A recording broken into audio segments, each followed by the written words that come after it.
वज़ीर के लड़के ने राजकुमार को कहा कि ज़रूर यह वही जादुई नगरी है जिसका जिक्र परियों की रानी ने किया था, इसलिए बेहतर यही होगा कि हम इस बस्ती में ना जाकर इसके किनारे किनारे से ही निकल चलें। पर राजकुमार ने तुनक कर जवाब दिया कि इतने दिनों से हम जंगलों और मैदानों में भटक रहे हैं, अब जैसे तैसे तो एक इतना सुंदर नगर दिखाई दिया है और तुम बोल रहे हो कि इससे बचकर निकल चलें। मैं तो ऐसा बिल्कुल नहीं करूँगा। अब राजकुमार की मर्जी के आगे वज़ीर का लड़का भला क्या बोलता। तब दोनों ने ही नगरी में प्रवेश किया। नगरी की सुंदरता और सजावट देखकर राजकुमार प्रसन्न हो गया और वज़ीर के लड़के से बोला कि मैंने इतना सुंदर नगर पहले कभी नहीं देखा। अगर मैं तुम्हारी बात मान लेता तो इतना सुंदर नगर देखने से वंचित ही रह जाता। इतने सुंदर घर, इतने आलीशान महल, ऐसे सुंदर बाग बगीचे भला कहाँ देखने को मिलते हैं। चारों ओर की सुंदरता को निहारते हुए दोनों अपने अपने घोड़ों पर नगर के भीतर चले जा रहे थे। अचानक राजकुमार एक बहुत ही सुंदर बगीचे को देखकर अपने घोड़े से नीचे उतर गया। पूरा बाग रंग बिरंगे और अलग अलग तरह के खुशबूदार फूलों और लता गुल्मों से भरा पड़ा था। बाग की सुंदरता देखकर राजकुमार बहुत प्रसन्न हुआ। थोड़ी देर वह मुग्ध होकर बाग को निहारता रहा। कुछ ही देर में वहाँ अचानक एक बुढ़िया दौड़ी हुई आई और राजकुमार से लिपटकर फूट फूट कर रोने लगी। राजकुमार ने अपने आप को संभाला और बुढ़िया से इस प्रकार रोने का कारण पूछा। तब बुढ़िया राजकुमार से बोली, मेरे बेटे, तुम कहाँ चले गए थे? राजकुमार हैरान होकर सोचने लगा कि आखिर यह माजरा क्या है। उसने बुढ़िया को अपने आप से अलग करना चाहा, परंतु उस बुढ़िया ने राजकुमार को इतना कसकर पकड़ रखा था कि वह खुद को छुड़ा नहीं सका। बुढ़िया अब और ज़ोर से बिलख बिलख कर रोने लगी। अब राजकुमार को भी उस पर दया आ गई। तब वह बोला, आखिर तुम चाहती क्या हो? तुम्हारे इस प्रकार रोने का क्या कारण है? मुझे बताओ, मैं तुम्हारी क्या मदद कर सकता हूँ। तब वह बुढ़िया वैसे ही रोते हुए बोली कि तुम पहले मेरे साथ मेरे घर चलो, तब मैं तुम्हें पूरी बात बताऊंगी। बिना राजकुमार का जवाब सुने वह राजकुमार का हाथ पकड़कर अपने घर की ओर ले चली। राजकुमार भी पूरा माजरा जानने के लिए उसके साथ ही चल पड़ा।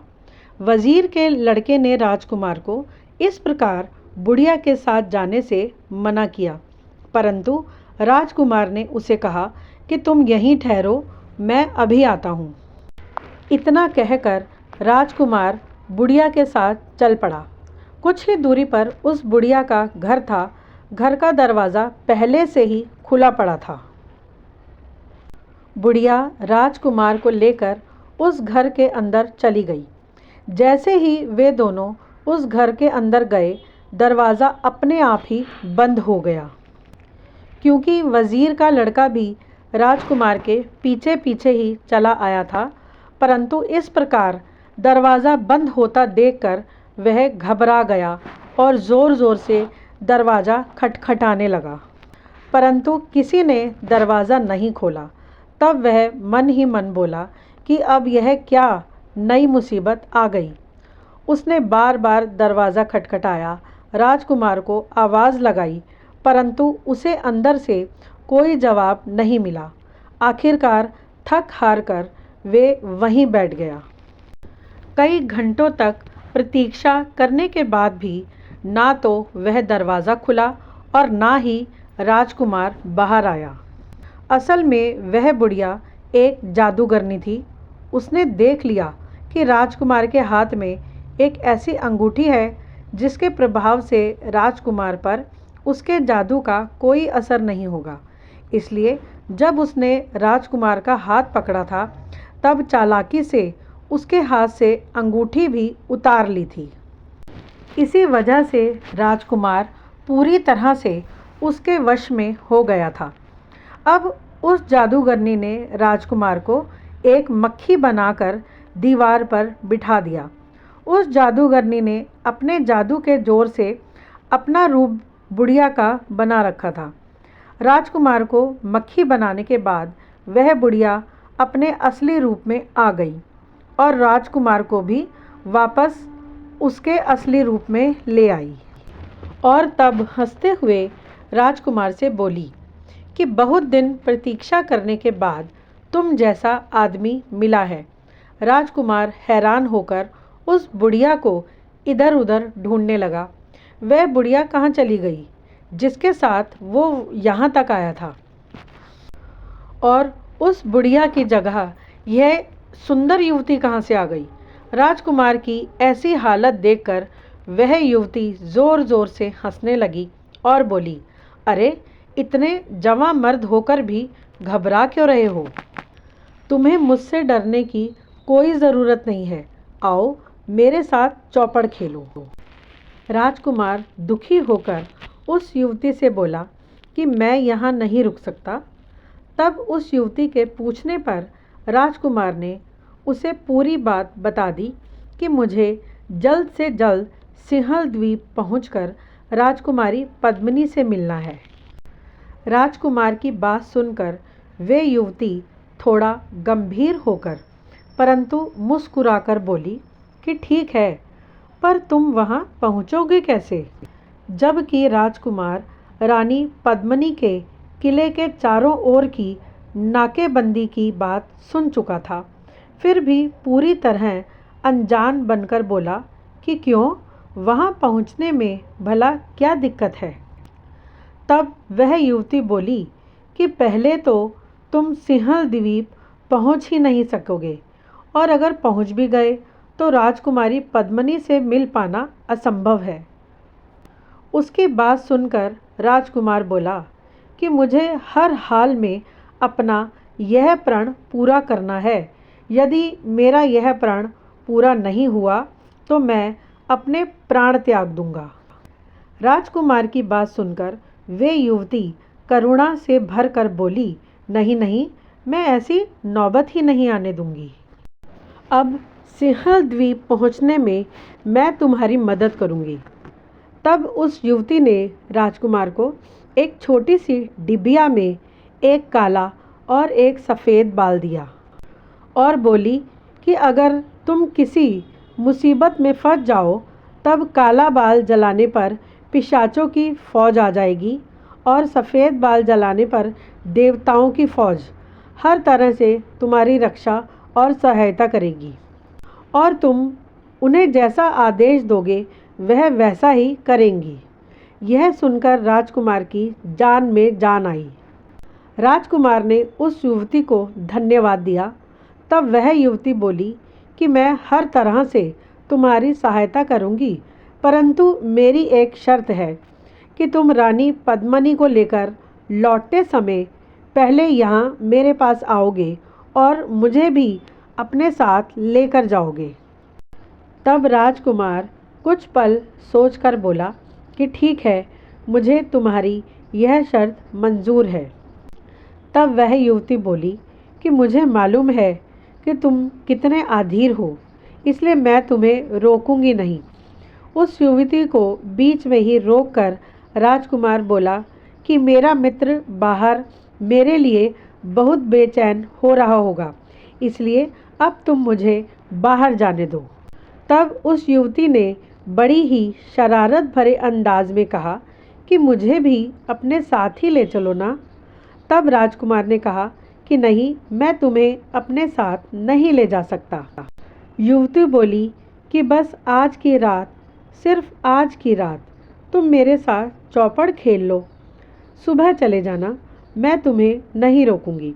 राजकुमार ने उसकी बात मान ली और रात भर उसके साथ चौपड़ खेलता रहा। चौपड़ के खेल में राजकुमार हर बार उस युवती से जीत जाता था। इस प्रकार उस युवती को पता चला कि राजकुमार की बुद्धि कितनी प्रखर है। सवेरा होते ही उस युवती ने राजकुमार को उसकी अंगूठी भी वापस दे दी और दरवाज़ा खोलकर कहा कि अब तुम जा सकते हो। रास्ता कठिन जरूर है, पर तुम्हें सफलता भी अवश्य मिलेगी। यह बोलकर उस युवती ने राजकुमार को विदा किया और इधर पूरी रात उस वज़ीर के लड़के की जो हालत हुई उसको वह ही जान सकता है। उसने सोचा कि राजकुमार अब अंदर ही फंसा रहेगा और अब कभी बाहर नहीं आ पाएगा, पर अचानक ही दरवाज़ा खुला और राजकुमार सुरक्षित बाहर आता हुआ दिखाई दिया। तब उसकी जान में जान आई और उसे अपनी आंखों पर यकीन नहीं हुआ। राजकुमार को देखकर वह उससे लिपटकर बच्चों की तरह फूट फूट कर रोने लगा। राजकुमार ने उसे सांत्वना दी और चुप करवाया। तब राजकुमार बोला कि मित्र, घबराने की कोई आवश्यकता नहीं है। मैंने कहा था ना कि जो होता है वह अच्छे के लिए ही होता है। तब राजकुमार ने जादूगरनी की पूरी कहानी उसे बताकर कहा कि मित्र, मेरा तो यही मानना है कि अगर इंसान का निश्चय पक्का है तो उसे कामयाब होने से कोई नहीं रोक सकता। किसी भी कामयाबी के रास्ते में बाधाएं तो आती ही हैं, पर वह दूर भी हो जाती हैं। इसीलिए तुम देखना, मुझे भी कामयाबी अवश्य ही मिलेगी। वज़ीर का लड़का बोला कि आप ठीक कह रहे हैं, साधना के बिना सिद्धि नहीं होती। अब उन्होंने बाग से निकलकर आगे का रास्ता पकड़ा। जल्दी ही वे दोनों उस जादू की नगरी से निकलकर एक खुले मैदान में आ पहुँचे। वहाँ चारों ओर हरे भरे खेत खलिहानों में लोग अपने अपने काम में व्यस्त थे। पूरे रास्ते में कहीं कहीं हरे भरे बाग बगीचे मिलते, कहीं नदी नाले। वह उन सब को पार करते हुए निर्विघ्न आगे बढ़ते गए और रात होने से पहले उन्हें एक आश्रम मिल गया। उस आश्रम में कुटिया के बाहर ही एक साधु महाराज बैठे थे। सर पर घनी जटाएं, लंबी दाढ़ी और घनी मूँछों से भरे हुए चेहरे पर एक शांत मुस्कान। चारों ओर आश्रम का इतना शांत और मन मोह लेने वाला वातावरण देखकर राजकुमार ने अपने साथी से पूछा कि मित्र, क्यों ना आज की रात हम यहीं रुक जाएं। तब वज़ीर के बेटे ने भी सहमति में सिर हिला दिया। उन दोनों ने साधु महाराज को प्रणाम किया। साधु महाराज ने उन दोनों को आशीर्वाद दिया और वहां आने का कारण पूछा। तब राजकुमार ने अपना परिचय दिया और बताया कि हम बहुत दूर से आ रहे हैं। अगर आपकी अनुमति हो तो हम आज की रात यहीं ठहर जाएं। साधु महाराज बोले कि यह तो आश्रम है, कोई भी यहाँ रुक सकता है। तुम जब तक चाहे यहाँ हमारे पास ठहर सकते हो। साधु महाराज की बात सुनकर वे दोनों बहुत प्रसन्न हो गए। उन्होंने अपने घोड़े वहीं बांध दिए और आश्रम के एक कमरे में अपना बिस्तर लगा लिया। नहा धोकर और कुछ खाने पीने के बाद थोड़ी देर आराम किया। कुछ ही देर में साधु महाराज भी वहां आ गए और बातचीत करने लगे। साधु महाराज बहुत ही पहुँचे हुए व्यक्ति थे। बात करते हुए उनकी वाणी ऐसी थी मानो फूल झड़ रहे हों। साधु बाबा ने उनसे पूछा कि इतनी लंबी यात्रा करने का तुम्हारा क्या प्रयोजन है। तब राजकुमार ने साधु महाराज को पूरी बात विस्तार पूर्वक बता दी और अंत में कहा कि बाबा जी, आप आशीर्वाद दीजिए कि मुझे मेरे उद्देश्य में सफलता मिले। राजकुमार की बातें सुनकर साधु बाबा भाव विभोर हो गए और बोले कि मेरा आशीर्वाद तो हमेशा ही सबके साथ रहता है और तुम्हारे साथ भी है। पर वत्स, तुम्हारा काम तो आकाश से तारे तोड़ने जैसा कठिन है, परंतु फिर भी तुम मेरे यहाँ से खाली हाथ नहीं जाओगे। मैं तुम्हें एक ऐसी दिव्य भभूत दूंगा जिसे खाने पर तुम पूरी तरह अदृश्य हो जाओगे। तुम्हें कोई नहीं देख सकेगा, परंतु तुम सबको देख सकोगे। यह बोलकर बाबा उस कमरे से निकलकर कहीं चले गए। कुछ देर में वापस लौटकर उन्होंने राजकुमार को वह भभूत देते हुए कहा कि इसे अपने पास संभाल कर रखना, किसी को मालूम नहीं चलना चाहिए। राजकुमार ने बाबा के आशीर्वाद स्वरूप वह भभूत ले ली। ऐसा लग रहा था कि रानी पद्मिनी के किले की नाकेबंदी को भेदने का रास्ता साफ होता जा रहा है। बाबा ने राजकुमार को कहा कि सदा ही अपना उद्देश्य ऊंचा रखो और उसे प्राप्त करने के लिए पूरे साहस से कार्य करो, क्योंकि परमात्मा ने हमें यह जीवन बड़े बड़े कार्य करने के लिए ही दिया है। जिन लोगों के सामने कोई बड़ा उद्देश्य नहीं होता, वह छोटी छोटी चीज़ों में फंसकर अपने जीवन की यात्रा को व्यर्थ के कामों में लगाकर नष्ट कर लेते हैं। राजकुमार ने भभूत की डिबिया को बहुत संभाल कर अपने पास रख लिया। राजकुमार और वजीर का लड़का बहुत ध्यान और श्रद्धा से बाबा की बातें सुन रहे थे। बाबा के मुंह से निकले एक एक शब्द पर उन्हें पूरा विश्वास था। जब राजकुमार ने बाबा से जाने की आज्ञा मांगी, तब बाबा बोले कि तुम 3-4 दिन अभी इसी आश्रम में विश्राम करो, उसके बाद ही आगे की यात्रा पर निकलना। कौन जाने कि आगे की यात्रा अब तक की यात्रा से भी अधिक कठिन हो। थके हुए होगे तो लड़ोगे कैसे? कुछ दिन आराम करने से शरीर अधिक तरोताज़ा और ऊर्जावान होगा तो पहाड़ की चोटी पर भी आसानी से चढ़ जाओगे। परंतु राजकुमार को तो रानी पद्मिनी के पास पहुंचने की जल्दी थी, इसलिए उसने ठहरने में कुछ आनाकानी की। परंतु वजीर के बेटे ने बाबा की बात मान ली। बाबा के समझाने पर राजकुमार भी रुकने के लिए सहमत हो गया और वे लोग आश्रम में ही 3-4 दिनों के लिए ठहर गए। इस बीच बाबा ने उन दोनों को बहुत सी ज्ञान की बातें समझाईं। उनके पास अनुभवों का अनंत भंडार था। अंत में बाबा जी ने राजकुमार को समझाया कि अपने किए पर कभी भी अभिमान मत करना, साथ ही अपने मार्ग पर दृढ़तापूर्वक डटे रहना। इन 4 दिनों में बाबा जी से और उनके आश्रम से बहुत कुछ सीखने को मिला कि वे दोनों मित्र ही धन्य हो गए। राजकुमार को यह विश्वास हो गया कि अब सफलता में किसी तरह का कोई संदेह नहीं रहा। सुबह तड़के ही वे दोनों आश्रम से रवाना हो गए। अभी उनकी मंजिल काफ़ी दूर थी, इसलिए वे लोग बिना रुके बस चलते गए। दिन चढ़ चुका था और सूरज भी सर पर आ गया था। तब वह एक तालाब के किनारे रुके, स्नान करने के बाद भोजन किया और थोड़ी देर विश्राम करके फिर से आगे के सफ़र की ओर बढ़ गए। मौसम बहुत सुहावना था, ठंडी ठंडी हवा चल रही थी और रास्ता भी बिल्कुल साफ था। रंग बिरंगे पक्षी, तितलियां इधर उधर उड़ रहे थे।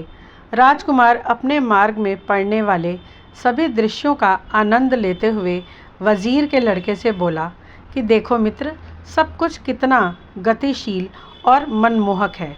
सूर्य कभी नहीं थमता, ना ही कभी पवन रुकती है। पक्षियों का कलरव, कल कल करती नदियों का बहना सदा ही इसी प्रकार अनावरत चलता रहता है।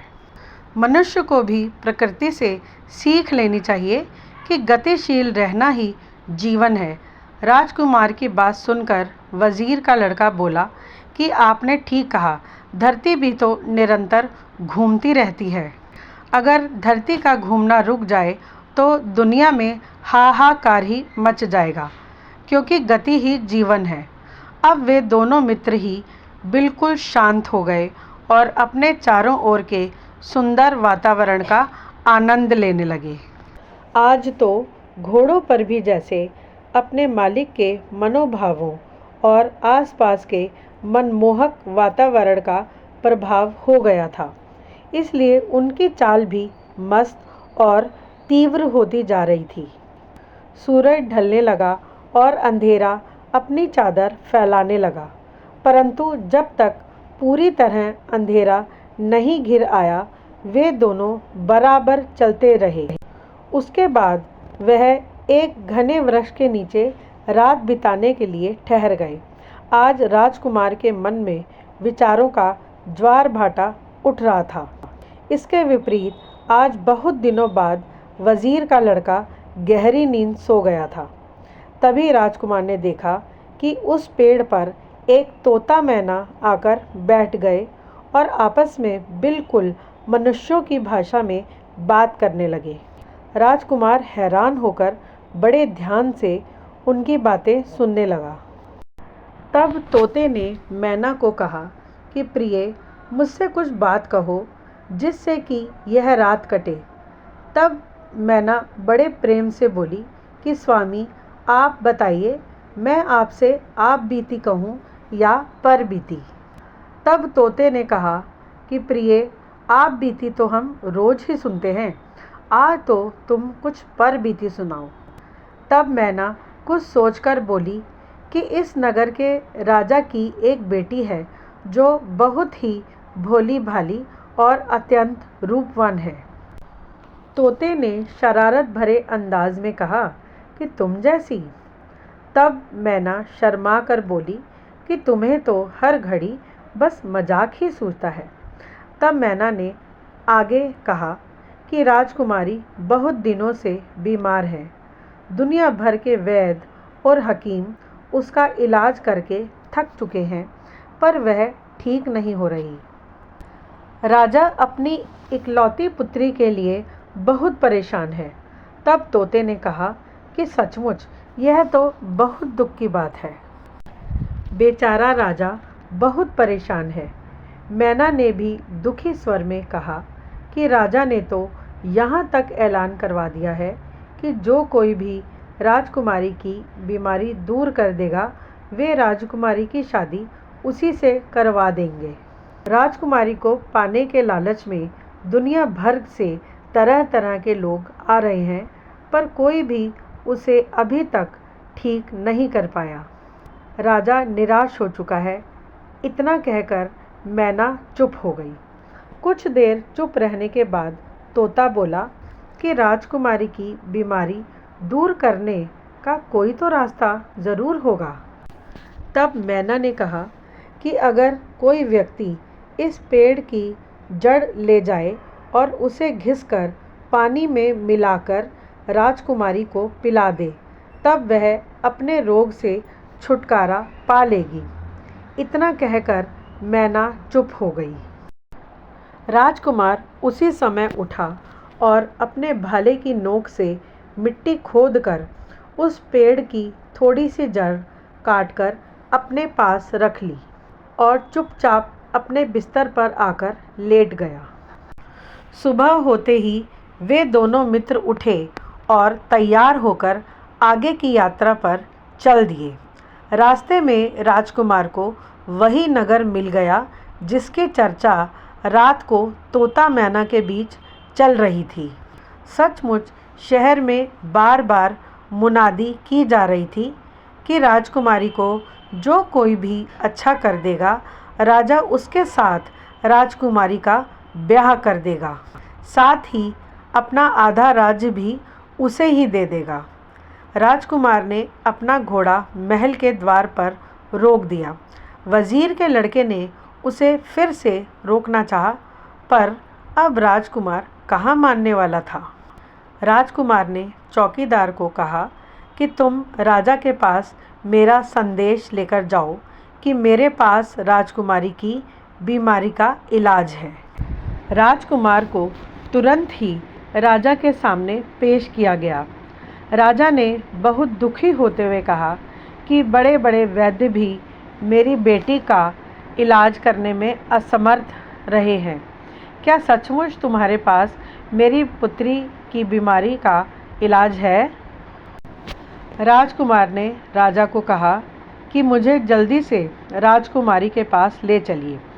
राजकुमारी के पास पहुंचकर राजकुमार ने उस पेड़ की जड़ को पानी में घिसा और उस बेहोश पड़ी हुई राजकुमारी के मुंह में कुछ बूंदें डाल दीं। कुछ ही पल में राजकुमारी के शरीर में हलचल हुई और राजकुमारी ने आंखें खोल दीं। राजा की तो खुशी का ठिकाना ही ना रहा। उसने राजकुमार को गले से लगा लिया। राजकुमारी उठकर बैठ गई और 2-4 दिनों में ही चलने फिरने योग्य भी हो गई। तब राजा ने खुशी खुशी अपनी शर्त के अनुसार राजकुमार से कहा कि अब मैं अपनी बेटी का विवाह तुमसे करना चाहता हूँ और तुम अब मेरे आधे राज्य के अधिकारी भी हो गए हो, इसलिए मैं अपना आधा राज्य भी तुम्हें देता हूँ। तब राजकुमार ने राजा को राजकुमारी के स्वस्थ होने की बधाई दी और अपना पूरा परिचय देने के बाद अपनी प्रतिज्ञा के बारे में भी बता दिया। अब तो राजा और भी प्रसन्न हो गया और बोला कि ठीक है, तुम पहले अपनी प्रतिज्ञा पूरी कर लो और लौटते समय मेरी पुत्री को भी अपने साथ ले जाना, और अगर तुम्हारी इच्छा हो तो तुम यहीं इसी राज्य में रहकर यहाँ का राजपाट संभालना। यह सब सुनकर पूरे नगर में उत्साह का माहौल बन गया।